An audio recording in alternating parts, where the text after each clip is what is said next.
상태가 심상치 않습니다. 국면에 어떤 이 방향 전환 같은 것이 지금 감지되고 있는 상황입니다. 일단은 박병석 원래 민주당이었죠. 국회의장이 되면서 이제 자연스레 당적이 지금은 없습니다만 박병석 국회의장이 23일부터 미국하고 캐나다 출장을 가도록 돼 있었는데 이것을 전격적으로 취소했습니다. 왜 그랬을까요? 여러분 생각에는 왜 그랬을 것 같습니까? 원래는 박병석 국회의장이 해외로 나가게 되면 거의 자동적으로 부의장이 그 국회의장의 그 해야 될 역할을 인수받도록 되어 있습니다. 그걸 이제 사회권이라고 한다는데요. 그 국내에서 어떤 그 국회의장의 자리를 지키지 못할 때는 뭐 자동으로 부의장이 이제 의사봉을 쥐게 되지만 국회의장이 해외로 나갈 때는 뭐 문서에다가 좀 써줘야 된답니다. 이제 그래가지고 김상희 지금 국회 부의장이죠. 근데 세간에 알려지기로는 김상희 부의장이 이 검수완박법에 상당히 강경하게 찬성을 하는 뭐 그런 분위기가 감지가 되고 있었습니다. 그래서 일단 박병석 국회의장이 출장 안 가겠다. 국내 일정이 더 중요하다. 이렇게 전격적으로 발표를 한 것은 물론 박병석 의장은 검수완박의 찬성도 아니고 반대도 아니고 형식적으로는 엄정 중립의 입장을 지금까지 고수를 해오고 있는데 만약 그 입장이라면 예정돼 있는 해외 순방을 그냥 떠나지 않았겠는가. 검수완박법 나는 거기에 대해서 그냥 중립 더불어민주당하고 국회 부의장이 알아서 할 일 뭐 이렇게 됐다면 그냥 예정대로 떠나는 건데 예정대로 떠나야 될 그 일정을 취소를 했다는 것은 이것을 역으로 추정해 보면 지금 더불어민주당이 일방적으로 밀어붙이고 있는 검수완박법에 대해서는 그렇게는 못하겠다. 이겁니다. 적어도 박병석 국회의장의 이 지금 오늘 오전에 감지되고 있는 태도는 그렇게는 못하겠다. 그럼 어떻게 해야 되느냐? 국민의힘과 합의해라. 이 뜻입니다. 그래서 이번 주 금요일까지 시간을 주겠다. 어떻게든 국민의힘과 또 다른 뭐 관련 검찰, 가령 뭐 법조, 뭐 어디가 됐든 여기에 관련을 가질 수밖에 없는 뭐 경찰도 포함이 되겠지요. 거기하고 최대한 상의를 해서 더 합리적이고 국민이 납득할 수 있는 국민의힘이 납득할 수 있는 새로운 정부도 납득할 수 있는 그런 길을 모색해야 되지 않겠느냐.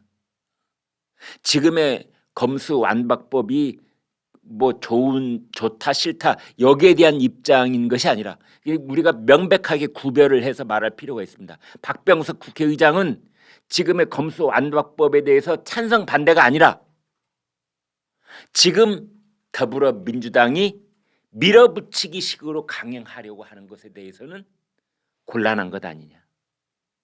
그 법이 악법이든 아니면 선법이든 그거하고 관계없이 무슨 법이 됐든 이렇게 하는 건 아니다. 내 국회의장으로서 그걸 그냥 놔둘 수는 없다. 그래서 해외 출장 취소한다. 저는 그렇게 이해를 합니다. 작년 여름에 언론중재법 문재인 정권이 언론 입에다가 재갈을 물리려고 했던 그 언론중재법도 박병석 국회의장이 중간에서 이것을 무마시킨 적이 있습니다. 그래서 혹자는 이번에 검수완박법도 작년 여름에 있었던 언론중재법과 비슷한 전철을 밟아가는 게 아닌가 하는 예측도 나와 있는데 가봐야 알죠. 뭐 이런 상황 속에서 양향자 의원 여러분 다 기억하시죠? 양향자 고졸 출신으로 삼성그룹의 임원까지 됐던, 지금 사진에서 보시는 저 양향자, 광주광역시가 지역구입니다. 비례대표 의원이 아니라 지역구 의원입니다.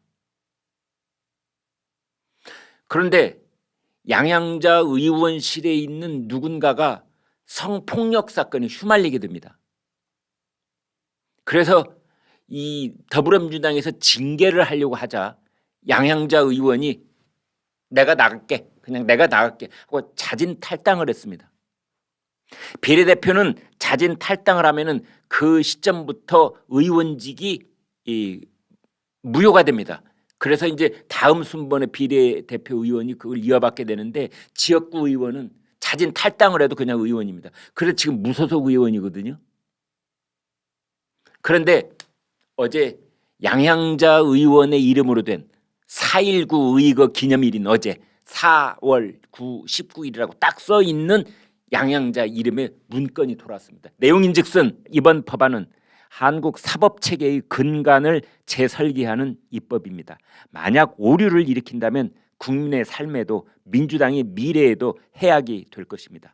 입법부의 강자인 민주당이 협치를 하지 않는다면 이 땅의 민주주의는 사라집니다. 저는 헌법기관인 국회의원이라서 이번 법안을 따르지 않겠습니다. 국회의원은 국가 이익을 우선하며 양심에 따라 직무를 수행해야 한다는 헌법 46조 2항을 인용하겠습니다. 이런 판단이 제 정치 기반을 무너뜨릴 수 있음을 잘 알고 있습니다. 모든 것을 잃는다 해도 저는 양심에 따르겠습니다. 시원하죠? 광주광역시의 지역구를 가진 나 국회의원 양향자, 내가 이런 입장문을 내면은 나는 모든 것을 잃어버릴 수도 있다.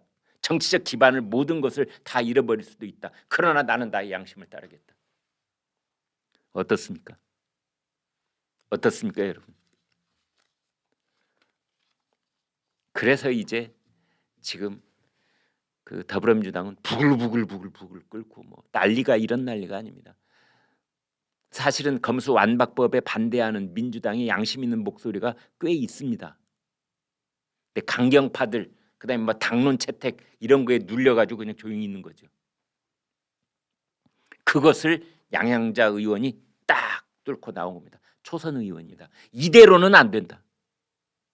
그러니까 적극적으로 검수완박에 대해서 반대하는 측면도 있지만, 지금 더불어민주당이 하는 식으로 하는 것은 국민에게도 더불어민주당 자신들에게도 이건 안 된다. 그게 이제 결국은 반대 뭐 같은 얘기겠습니다만은, 뭐 어떤 시청자께서 야 그게 왜 반역이야 반대지 이랬는데, 네, 옳으신 말씀입니다. 반대 문건입니다. 그런데 더불어민주당 지도부가 봤을 때는 반역인 겁니다. 이제 그래서 지금 더불어민주당이 난리가 났습니다. 아니 당원 172명 전원의 이름으로 발의를 하고 뭐 의원총회를 해서 당론으로 결정을 해서, 이건 이제 꼼짝할 수 없는 어떤 궤도 위에 올려진 기차처럼 끝까지 목적지를 향해서 가 있는 뭐 그런 수레바퀴가 돌아가기 시작했는데 갑자기 돌발 변수가 생긴 겁니다.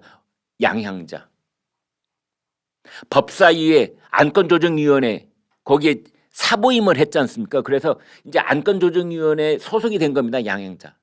그래서 여권 쪽 4명, 야권 쪽 2명, 그래서 4대2가 된 거 아닙니까? 원래는 민주당 셋, 국민의힘 셋 이렇게 3대3 해서 팽팽했던 이 안건조정위원회가 4대2가 된 겁니다. 4대2면 3분의 2가 된 겁니다. 그러면은 90일까지 할 수 있는 안건 조정을 그냥 오늘로 끝내지 이렇게 결정을 할 수가 있는 겁니다. 뭐 90일, 석 달 아닙니까? 석 달. 5월 말, 6월 말, 7월 말, 7월 말까지 안건 조정을 할 수 있다라고 돼 있는 것을 야 하루 만에 끝내. 그리고 법사위 전체 회의 통과. 4월 28일 본회의 상정. 본회의에 이 안건을 상정하는 데 역할을 하는 사람은 국회의장, 그리고 안건 조정을 할 때 결정적인 역할을 해줄 사람은 양향자, 그런데 이 두 사람이 브레이크를 걸어버린 겁니다. 오늘 아침에. 어제 양양자 의원의 저 문건이 나왔을 때 술렁술렁했었습니다. 이거 본인 쓴 거 맞아? 이거 찌라시 아니야? 혹시 다른 사람이 양양자 이름 빌려가지고 쓴 거 아니야? 뭐 이런 얘기들이 왔다 갔다 했었거든요. 그리고 양양자 의원실에 전화를 하니까 의원실에서는 그거 아무리 생각해도 저희 의원님이 쓰신 거 아닌 것 같은데요. 이제 이런 분위기가 감지가 됐었거든요. 그래서 오늘 아침에 신문들이 크게 못 썼던 겁니다.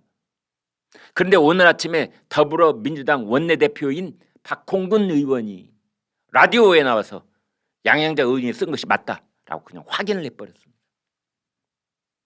쓰기는 썼는데 양양자 의원이 뭐 기자회견을 한다든지 공개적으로 그 문건을 국회의원들한테 기자들한테 공지를 하지 않았을 뿐 저 문건을 써놓은 건 사실이다 이렇게 된 겁니다.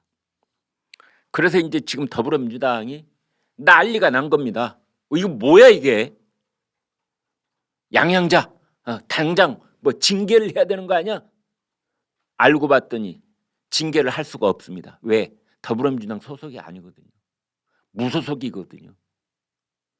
더불어민주당 사람들은 뭐 자진 탈당을 하기는 했어도 그래도 우리하고 뭐 초록은 동생이라 뭐 같은 당이라고 생각을 했는데 양양자 의원은 아니올시다. 아닌 것은 아니다. 나는 헌법이 보장하는 독립기관인 국회의원이다. 나는 양심에 따라서 내가 결정한다. 이래버린 겁니다. 그 문건에 그렇게 돼 있어요. 나는 독립기관이다. 헌법이 보장한다. 나는 양심에 따라서 받아들일 수 없다. 이런 겁니다. 그러면은 민주당은 어떻게 할 도리가 없는 겁니다. 믿는 도끼에 발등을 찍히는 정도가 아니라 그냥 뒤통수가 그냥 탁 가격을 당한 겁니다. 이런 반전 드라마도 어디가 또 있을 정도에 있을까 싶을 만큼의 반전 드라마가 이제 어제 오늘 사이에 펼쳐지고 있는 겁니다. 그래서 지금 이제 더불어민주당은 또 꼼수를 쓰려고 할 겁니다. 어떻게 꼼수를 쓰느냐? 사보임을 한 번 더 하는 겁니다. 그래서 또 다른 무소속을 안건조정위원회에 집어넣고 양양자 빼고 그럴 가능성이 있습니다. 박홍근 더불어민주당 원내대표가 대책이 다 마련돼 있다. 양양자가 저렇게 나오면 대책이 마련돼 있다라고 했는데요. 그 대책이라는 게 뭐겠습니까? 그렇습니다. 제4보임. 이제 이것이 대책이 아닌가라고 했는데 또 박홍근 원내대표가 묘한 얘기를 했어요. 필요하다면 수정안을 만들겠다. 검수완박법에 수정안을 만들겠다. 이거 무슨 뜻입니까? 수정안을 뭐 도깨비 방망이 두드리듯 번개불에 콩 튀어 먹듯이 뭐 그렇게 순간적으로 만들 수 있는 건 아니지 않습니까? 그러면은 이번 회기를 넘어갈 가능성이 자꾸만 생기는 거고. 또 어떤 분석가는 이런 얘기를 하더군요. 지난번에 문재인 대통령이 김호수 검찰총장 만나고 난 다음에 청와대에서 내놓은 그 발표문을 보면 그때부터 뭔가 분위기가 심상치 않았다. 대통령이 검찰 개혁을 입에 올리기는 했지만 그러긴 했지만 더불어민주당에도 분명하게 속도 조절을 얘기하는 것이다. 검경을 떠나서 국민을 위한 것이다 라고 한 대목에서 그것은 더불어민주당에게 브레이크를 건 것이다. 그때부터 노골적으로 문재인 대통령이 더불어민주당은 그러면 곤란합니다. 내가 거부권을 행사할 테입니다. 이렇게 말하지는 않았지만 사실은 지금 보니 그런 메시지가 이미 담겨 있는 게 아니냐. 그래서 박병석 국회의장도 해외 순방 취소해버리고 양양자 의원이 그걸 딱 감지를 하고 무소속이니까 반역의 깃발을 들고 나온 것 아니냐.